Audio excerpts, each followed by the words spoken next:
The Great Pyramid is supposedly a tomb. That's the story. Pharaoh Khufu built it around 2560 BC to house his body for eternity. The most ambitious burial chamber ever constructed. A monument to one man's desire to take his wealth and his legacy into the afterlife. There's just one small problem with that story. Nobody's ever found a body in it. Not Khufu, not anyone. In over 4,000 years of exploration, excavation, and study, no mummy, no burial goods, no inscriptions naming the occupant, no canopic jars, no gold, no treasure. Nothing you would expect to find in a tomb. Just an empty granite room with a lidless box that doesn't even fit through the passageway it would have needed to come through. Now, if you built the most elaborate tomb in human history and then choose to not use it for a tomb, what did you build it for? That's the question a mechanical engineer named Christopher Dunn spent decades trying to answer. And where he landed is one of the most fascinating things I've come across in all the time I've been doing this. Let me walk you through what's inside the Great Pyramid, because most people have never thought that carefully about it. There are three main chambers: the subterranean chamber carved into the bedrock below the pyramid, the Queen's chamber in the middle of the structure, and the King's chamber near the top, the one that gets all the attention.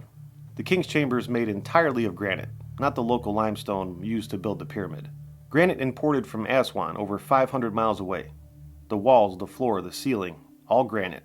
And sitting in the western end of that room is a granite coffer. A rectangular box roughly the size of a bathtub, lidless and empty. The coffer is the supposed sarcophagus, the container that was meant to hold the pharaoh's body. Except, and this is a weird detail that kind of got my attention, the coffer is slightly too large to fit through the entrance passageway of the pyramid, which means it was placed in the chamber during construction, which means whoever built this pyramid planned from the very beginning to have that box in that room. It wasn't an afterthought, it was part of the design.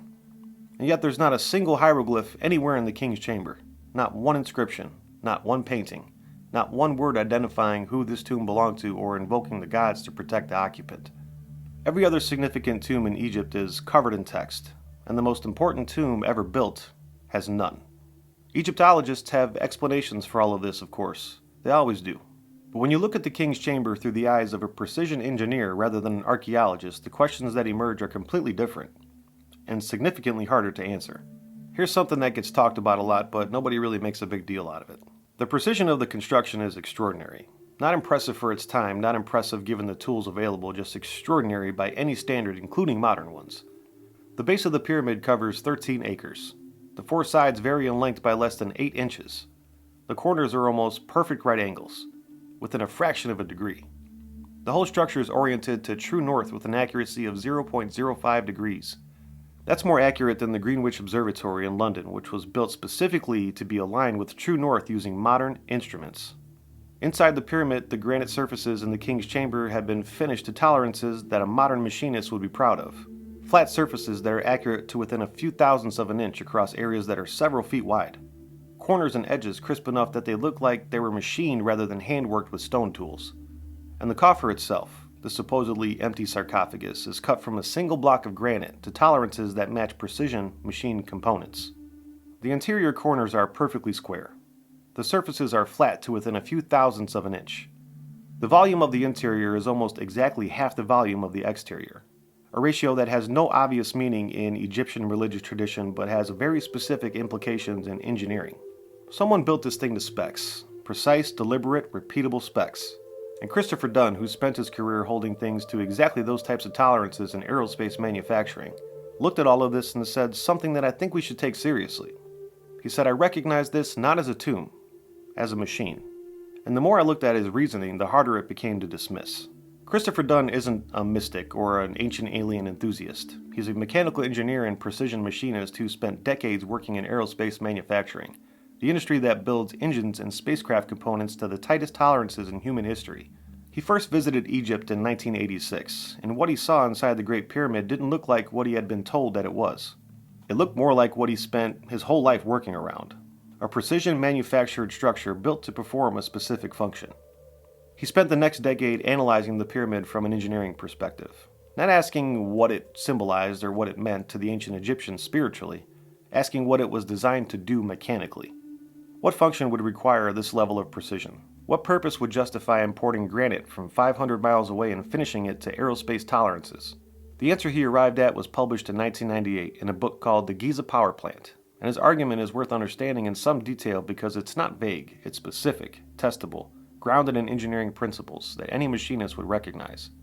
His core claim is this: the Great Pyramid was designed to convert the Earth's natural vibrational energy into directed microwave energy. It was, in his assessment, a power-generating device, not a symbolic representation of one, an actual functioning machine built to harness and transmit energy. Now I know how that sounds because I had the same reaction the first time I've heard it, but here's the thing. His evidence isn't philosophical, it's physical. And it is in the chambers and the shafts and the materials and the dimensions of the structure itself. And when you follow the evidence the way he does piece by piece, it's genuinely difficult to find a point where it stops making sense. Here's the short version of Dunn's argument, and I want to be clear that this is a simplification of something that he spent decades developing. The Earth vibrates, constantly, at a very low frequency caused by seismic activity, atmospheric pressure changes, and other natural processes. This isn't a fringe theory, it's a documented geological phenomenon called the Schumann resonance. The Earth hums. Dunn argues that the Great Pyramid was designed to resonate with that frequency, to collect and amplify the vibrational energy the way a tuning fork amplifies sound. The internal chambers, especially the King's Chamber, have acoustic properties that researchers have documented. The room resonates powerfully, at specific frequencies, and the granite coffer, that empty lidless box, sits in that resonating chamber. Granite is piezoelectric. When you subject piezoelectric material to mechanical stress, like vibration, it generates an electrical charge. So the coffer vibrating in a resonating chamber would generate electrical energy.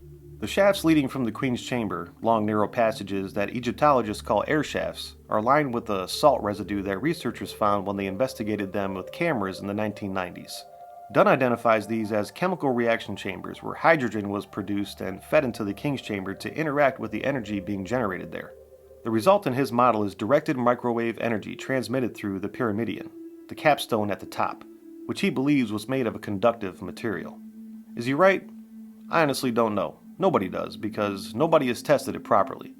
But here's what I keep coming back to. The salt residue in those shafts is there. The acoustic properties of the King's Chamber are real and documented. The piezoelectric properties of granite are real. Dunn didn't invent the physical phenomena he's working with. He just connected them in a way that nobody in mainstream Egyptology has been willing to seriously engage with. And there are a few specific details inside the pyramid that I find hardest to explain away in the tomb theory and most interesting in the context of Dunn's machine theory. The granite coffer has a volume relationship I mentioned earlier. The interior is almost exactly half the exterior volume. That's not a ratio with symbolic meaning in Egyptian religious practice. It's a ratio with acoustic meaning. A container with those proportions resonates in a specific and predictable way. You don't arrive at that ratio by accident. You arrive at it by design.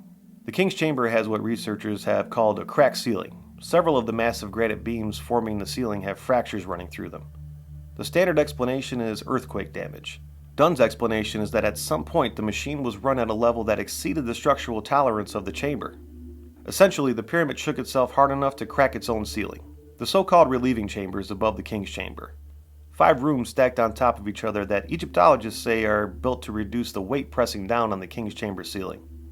Have Dunn's attention for a different reason.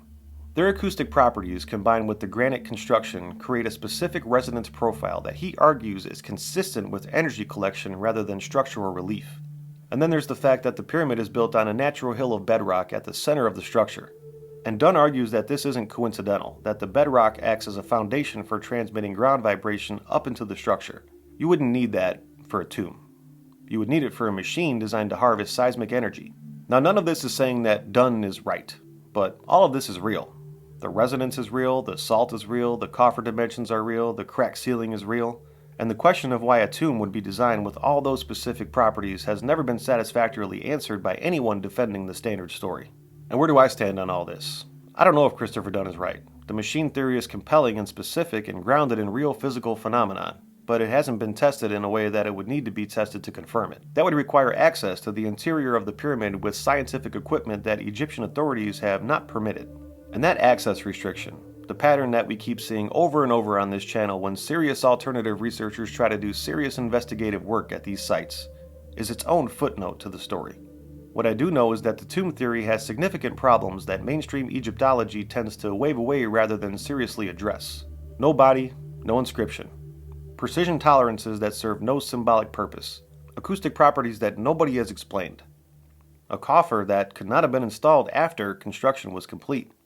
shafts with salt residue that no Egyptian religious texts account for. Each of those individually might have an explanation. Together they form a structure that was designed with extreme precision to do something specific, and the something specific does not look like a burial. Christopher Dunn looked at the Great Pyramid with the eyes of someone who builds machines for a living, and he said, "This is a machine." The people who built this knew exactly what they were doing. They weren't primitive, they weren't building towards something that we surpassed. They were operating at a level of technical knowledge that we're still trying to fully account for. That fits with everything else we keep finding when we follow this evidence. Göbekli Tepe, Baalbek, the Sphinx, all of them pointing towards the same uncomfortable conclusion. The story of human civilization is older and more sophisticated than we have been willing to admit. And the Great Pyramid sitting right there in plain sight for 4,000 years might be the most obvious piece of evidence we keep refusing to look at properly. Christopher Dunn's book is called The Giza Power Plant. It was published in 1998 and it's still in print. So if this piqued your interest like it did mine, that's a good place to start. He goes through the engineering in detail and he does it in a way that is genuinely readable if you're not a machinist. He's also done interviews and lectures that are pretty easy to find, and hearing him explain the technical details in his own words is worth your time. He sounds like a guy that just followed the evidence somewhere unexpected and is still following it. That's all any of us can do, really. I'm really curious what you all think, so leave it in the comments. Do you think this was a tomb, or do you think this was a power generating device? Thank you so much for your time and watching this video. I really do appreciate it. Please subscribe and leave a comment if you haven't already done so. I'll talk to you later.